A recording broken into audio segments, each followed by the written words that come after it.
So I actually didn't expect to be making a video about this yet, but there were a few things that I saw come out about the young Philly case that I wanted to cover with you guys.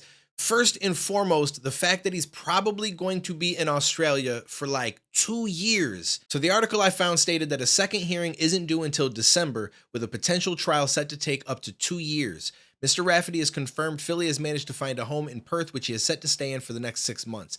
He said his client will need to lead a fairly quiet existence for a while. So I feel like this is a little bit crazy, but at the same time, I get it. Like, if he's guilty and he did what he did, they don't want him to leave the country and make it that much harder for them to try to get him back over there. But at the same time, if he's not guilty, he's losing 2 years of his life.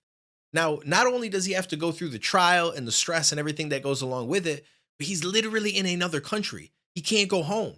He can't see his family. He can't see his friends. He can't do his job. He can't do anything that he would want to do. He's going to be stuck there for the next 2 years, just living a quiet life, which isn't a horrible thing. I mean, you can relax a little, but how relaxed can you be when you know that this trial is hanging over your head? And so I don't know how I feel about it, right? Like, just because somebody said something and there might be a little bit of evidence that might support that. And I'm not saying this to defend him, because again, if he did something wrong, then he deserves to face the consequences. I'm just trying to look at it from different perspectives, because we made a video in the past about a guy who did like 30 or 40 plus years in jail. And then it came out that he wasn't even guilty. He wasn't the guy. She just pointed and accused him. And then everything kind of fell apart at trial. He ended up going to jail and lost the majority of his life. So I always look at things like, okay, let's make sure that the evidence makes sense. Let's make sure that this person actually did something, because if not, this is what they're losing out on. They're losing out on life, on time, on something that you don't get back. So let's just say that it came out that this wasn't true, that she completely made all of this up, and they end up finding legitimate, hard proof that she did that.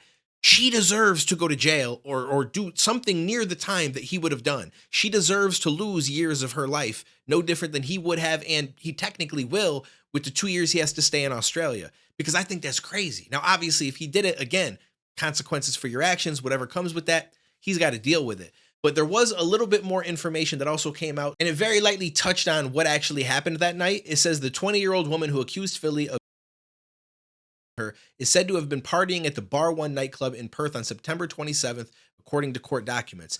Philly, whose real name is Andres Felipe Valencia Barrientos, was the guest performer at the club that evening.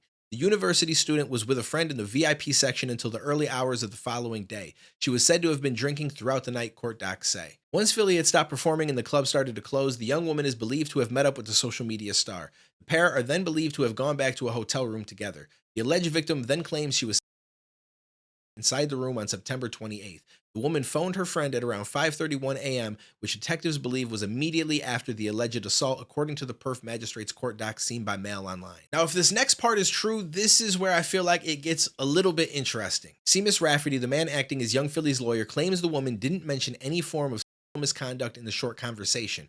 Western Australia cops launched an investigation into the allegations after the alleged victim made a complaint. Now, obviously, it doesn't mean that she had to say something about it, but you would assume if you're making a phone call immediately after some horrible shit just happened to you, it's going to either be to the police or somebody that you care about, and you're going to let them know what happened because you're completely concerned, worried, whatever range of emotions you might be going through. Now, it's also possible that you don't want to talk about it.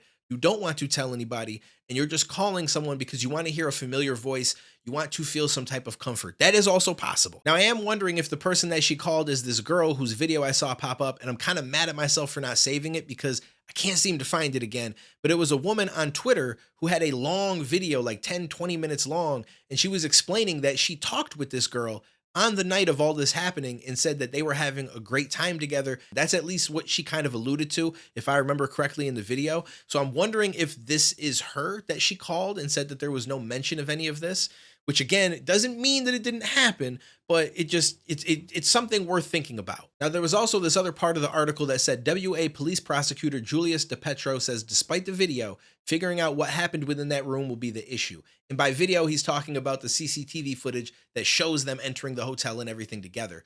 He also claims prosecutors have photographs of the alleged victim which show a history of what we say is violent acts. Mr. DePetro told the court that no ordinary person could consent to what the images allegedly show. The prosecutor also claims that another witness is being actively looked at by police. Now, I'm not exactly sure what it means by no ordinary person would consent to. So does that mean that you have to have some like real crazy kinks to be into something like this? because I don't know what these photos actually show. And it might be being played up as much worse than it is because we don't know. We have to go based on their word. And it is the prosecutor that's saying it, no different than Philly's defense attorney saying stuff that's going to kind of help him out. Like they probably gave the information that the girl was drinking all throughout the night, or the fact that he's the one that brought forward the information about her not saying anything in her 5:31 a.m. call that she made that apparently took place right after the incident. So they're both going to play each side up and make it seem like the worst shit that it can be, or make it seem like everything was good. Like that's just kind of what they're meant to do. So I don't know about these photographs unless we were to see them, but it sounds like the worst shit that you could possibly think of.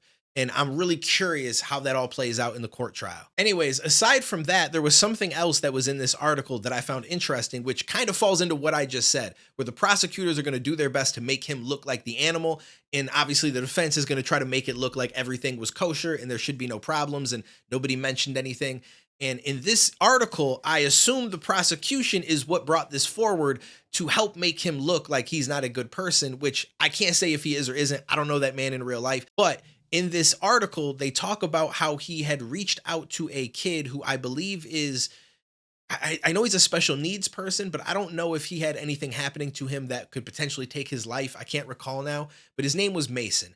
And this was the video that Philly had sent him. Mason! I know, innit? This is probably a little surprise for you, but I just wanted to say I hope you're well.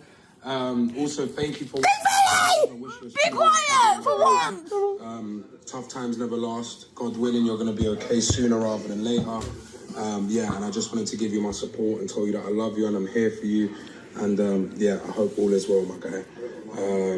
Yeah, unfortunate what's happening with you, but like I say, my brother, try to stay positive the best you can. And when you're up for it, let me know and I'll whoop your ass at Fortnite. Oh my god! Oh my god! Oh my god! Oh, Mason! He's gonna whoop your ass at Fortnite. Nearly. Oh my god! Well, I think we have got a really happy child. Yes! All right, Mace, the telly's gonna fall. Mace. Oh my god. My god! It's Philly! Oh, do you remember when we did that video about him? Do you remember it? God. Yeah. Oh, darling. Oh my god. Sweetheart. Oh my god. Another thank you to Becky and her team, mate. Thank you, Becky and her team. I'll still beat you in Fortnite. That's the main bit. Billy said it, yeah, okay. And that's a beautiful video, and that's the kind of stuff that I wish I could do if I grew a really big platform, because you know that some people watch your videos and they take so much from it that you don't realize, because they might be going through some crazy shit in their life and it's like their escape from it. So this is basically what he had heard from Mason, found out that he had a situation going on, sent him this video, but then the article explains this. But things took a turn when Mason, who has followed the influencer for years, tried to reach out to him. Kelly said when Mason attempted to respond to Barrientos on social media, he was cruelly ignored or shut down by one of his people. She added, it came up one day that Philly was live on TikTok, and Mason then said hello to him via the chat at the bottom, but he was ignoring people and speaking to people through Twitch. Mason went and got a Twitch account and he started trying to talk to Philly and said, hi, it's Mason, you sent me this video. And all he got was abuse from his mods, people monitoring the comments. It's like Philly has this ring around him. One of them was so rude to Mason and was telling him to go away, so I then took the device off Mason. Then a couple of days later, Philly was back on Twitch playing games with people, so Mason went again and said something like, hi, it's Mason, do you remember me? My kidney appeal. And Philly said, Mason, just shut up. I was with Mason and I just thought, how dare he? Now, obviously, I wasn't there, so I can't say one way or the other.